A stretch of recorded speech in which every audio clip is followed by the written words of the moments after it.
Rachel Carter vanished on a rainy October night, and within days, the quiet town of Maple Hollow began to unravel. But the real story started years earlier with Travis Bell, the friendly neighborhood mailman who everyone trusted and no one truly knew. In the town of Maple Hollow, life moved slowly, almost predictably. The kind of place where everyone knew each other by name, where you could borrow a cup of sugar from your neighbor and return it weeks later without worry. It was the kind of town people moved to when they wanted to feel safe, raise a family, or escape the noise of the outside world. But all that changed on October 12th. Rachel Carter, a 22-year-old college student, had just started her final semester at the local university. Focused and well-liked. She split her time between classes and working evenings at the Sunrise Diner just off the main road.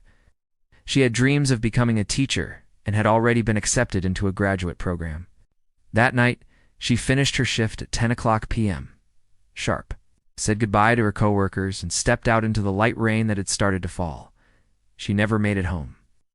The first signs that something was wrong appeared early the next morning. Rachel's roommate, worried after waking up to an empty bed and no messages, tried calling her phone. It rang several times before going to voicemail. By noon, her parents were notified. By late afternoon, Rachel's car was found parked behind the diner where she worked. The driver's door was unlocked. Her purse and phone were still inside. There were no signs of a struggle, no broken glass, no blood, no indication of a fight. It was as if she had simply stepped out and vanished into thin air. The police treated the case with urgency. Search teams were formed almost immediately. Volunteers from across the town gathered at the community center, bringing flashlights, snacks, and hope. They combed through woods, ditches, and abandoned barns.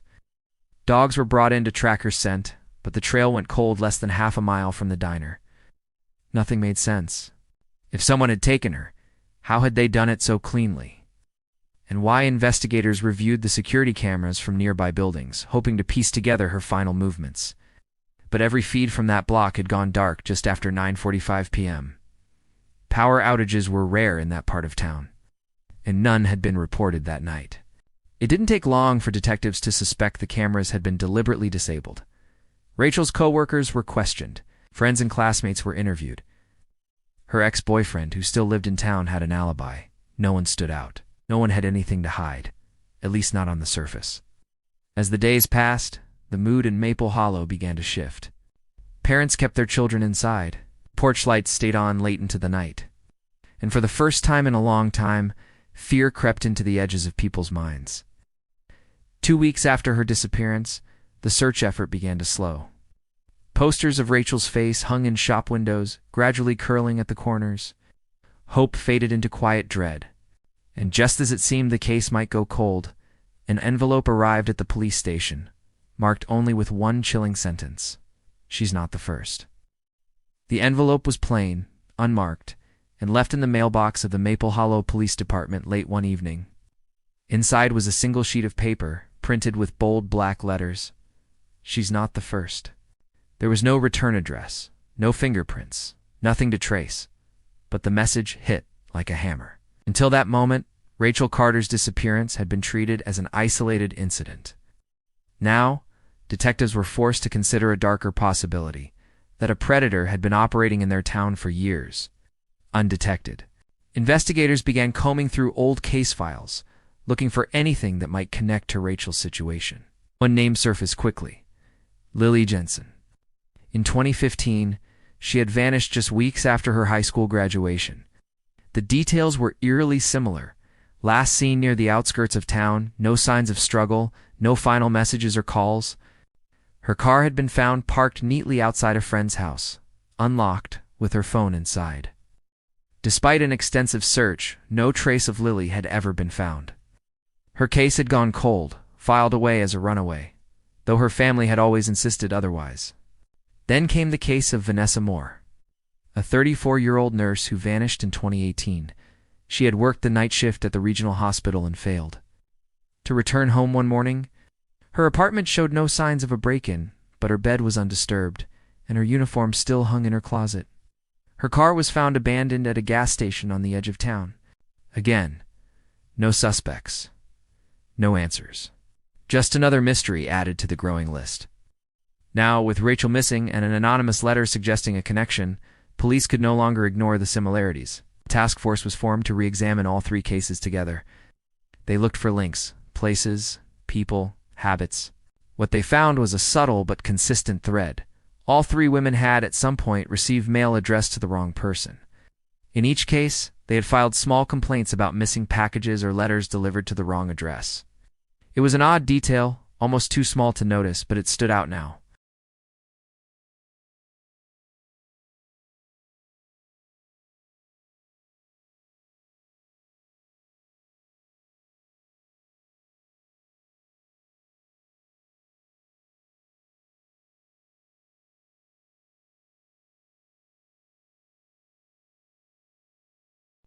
But a month before Rachel's disappearance, he had been let go after a coworker reported him for inappropriate behavior, a report that was never made public.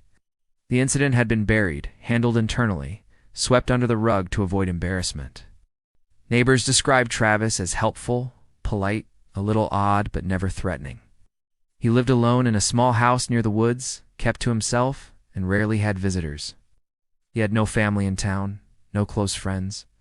On paper, he was unremarkable, but the more investigators learned, the more uneasy they felt. So nearly a month after Rachel went missing, police obtained a warrant and prepared to search the home of a man no one ever suspected, a man who may have been hiding something much darker behind his quiet smile.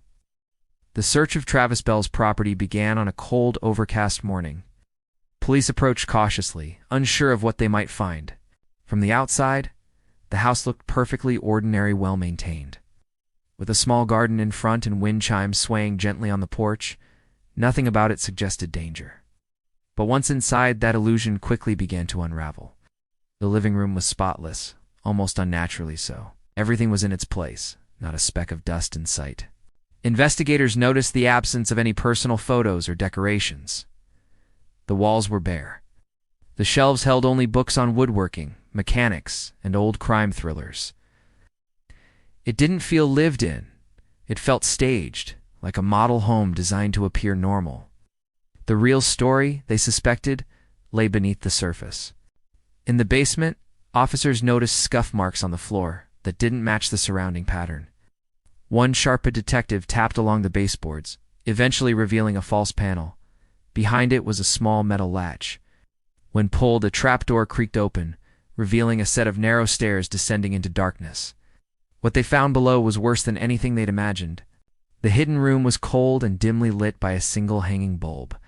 Its walls were covered with soundproofing foam. In the center stood a rusted metal bed frame bolted to the floor. Shackles were still attached to the corners. The air was thick with a foul, metallic smell. Along the far wall were shelves containing women's clothing, hairbrushes, lipsticks, and small everyday items that did not belong to anyone who lived there. Each item was tagged and labeled with names Lily, Vanessa, and Rachel. DNA tests later confirmed that these were the personal belongings of the missing women. Blood was found in small traces, soaked into the mattress, and smeared along the restraints. There was no doubt now. Travis Bell was responsible for their disappearances. Behind the house, search dogs picked up a scent leading into the woods.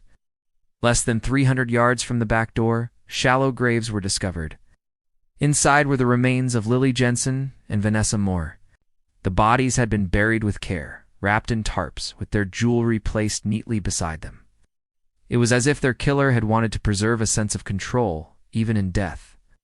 But Rachel's remains were not found, and this detail sparked a fragile hope that perhaps she was still alive. Investigators turned their full attention to locating her before it was too late. Inside Travis's bedroom, officers found a series of notebooks hidden beneath the floorboards. They were filled with meticulous entries, daily observations, routines, sketches of houses, and chilling notes about potential targets. Rachel's name was listed at the bottom of one page, underlined twice, with a final entry that read, "Too close. Had to move faster." It was clear now that Travis had been watching these women for months, if not years. He planned everything. He waited, blended in, and struck when the time was right. The monster Maple Hollow never knew it had was far more dangerous than anyone had feared on. He was no longer at home. With the discovery of the underground room and the bodies buried behind Travis Bell's house, the investigation turned from local tragedy to a statewide manhunt. The evidence painted a disturbing picture of a man who had hidden his true nature for years, waiting patiently to strike. But even with proof of his crimes, one urgent question remained unanswered. Where was Rachel Carter? The last notebook entry too close? Had to move faster, became a critical clue. Investigators believed Rachel might still be alive, but they were racing against time. They reviewed traffic cameras, credit card activity, and fuel station receipts. It wasn't long before they found a lead. Footage from a gas station on the outskirts of town, recorded just hours after Rachel disappeared, showed a truck matching Travis Bell's leaving Maple Hollow. In the bed of the truck, partially concealed by a tarp, was an unidentifiable shape. The license plate was blurred, but vehicle details and timestamp aligned too perfectly to ignore. Detectives traced the vehicle's likely route using nearby toll road records and security footage from roadside businesses. The trail led them into the mountains, an area known for its dense forests and rarely traveled back roads. After several days of following the clues, they discovered a small cabin miles off the main highway. It had been rented under a fake name using a prepaid debit card. There was no cell signal, no neighbors, and only one winding dirt road leading in and out. A tactical team moved in quietly. The front door was unlocked. Inside, the cabin looked lived in. A plate with half-eaten food sat on the table. Kettle still held warm water. Everything suggested someone had been there recently, but whoever it was, they were gone now. Then came the break they'd been hoping for. In the back of the cabin, behind a heavy wooden door locked from the outside, they found Rachel Carter. She was weak, disoriented, and sitting on the floor wrapped in a blanket. Though malnourished and dehydrated, she was alive. Rachel was immediately transported to a hospital, where doctors confirmed she had no life-threatening injuries. She had been kept in isolation for nearly a month, with no sunlight and minimal human contact. She told authorities Travis had visited her every day, bringing food and water, speaking to her as if nothing were wrong. She had tried to memorize details of the cabin, hoping someone would find her. The day police arrived, he hadn't come. She knew something had changed. The rescue was a turning point, but the case was far from over. Travis Bell was still missing. With no credit card activity, no phone signal, and no close associates, he had seemingly disappeared into thin air. Its background gave little insight, no travel records, no history of mental illness, no digital footprint to track. The idea that he had planned an escape was chilling. Investigators feared he could be preparing for something else, or someone else. And so, as Rachel began the long process of recovery, the search for the man who had terrorized Maple Hollow entered its most dangerous phase. Travis Bell had shown the world what he was capable of, and now, no one knew where he'd turn up next. For 6 months, Travis Bell remained a ghost. His face was broadcast on national news, printed on wanted posters, and uploaded to every major law enforcement database. He had been added to the FBI's most wanted list, described as armed, dangerous, and highly intelligent. The people of Maple Hollow locked their doors religiously, watching the news with unease, fearing that at any moment he might return. But days turned into weeks, and weeks into months, with no sightings and no new evidence. It was as though he had vanished off the face of the earth. Behind the scenes, authorities followed every lead, no matter how small. Tips came from all over the country, people convinced they had seen him at rest stops, grocery stores, or walking along highways. Most were false alarms. Some were mistaken identity, but one tip, over 800 miles away, turned out to be the key. In a small coastal town in Maine, a woman who volunteered at a local homeless shelter contacted the police. She said a new volunteer had started working there weeks ago, a man quiet and polite, who never spoke much about himself. His name, he claimed, was Eric Dawson, and he said he had recently lost his wife and moved to the area for a fresh start. But something about him unsettled her. He never made eye contact, avoided photos. When she saw a news segment about Travis Bell, her blood ran cold. Police arrived the next morning and waited outside the shelter. As Eric exited the building, they surrounded him. He didn't run, he didn't fight. He simply raised his hands and said nothing. Fingerprint analysis confirmed what they already knew. Eric Dawson was Travis Bell. Back in Maple Hollow, the news of his arrest spread quickly. Relief swept through the town, but so did lingering questions. Why had he gone to Maine? Why a shelter? And, most unsettling of all, what was he planning next? During questioning, Travis said nothing. Not a word. He refused to answer any questions, refused a lawyer at first, and stared blankly through every interrogation. Psychologists examined him, trying to determine whether he was mentally fit to stand trial. He was calm, controlled, and utterly emotionless. When his trial began, the courtroom was packed. The families of Lily Jensen and Vanessa Moore sat quietly, holding hands. Rachel Carter did not attend. Travis Bell showed no reaction as the evidence was presented. Photos, journal entries, forensic results, and the testimony of the woman he had held captive. He never spoke a single word in his own defense. The jury deliberated for just under 2 hours before returning a verdict. Guilty on all counts. He was sentenced to life in prison without the possibility of parole. In the aftermath, Maple Hollow began to heal, but the innocence it once had was gone. Rachel Carter moved away, declining all interview requests. She never returned to the town. For those who remained, life eventually continued, but shadows lingered. Because even though the monster was behind bars, the fear he created never completely left. Some wounds, they learned, never fully close.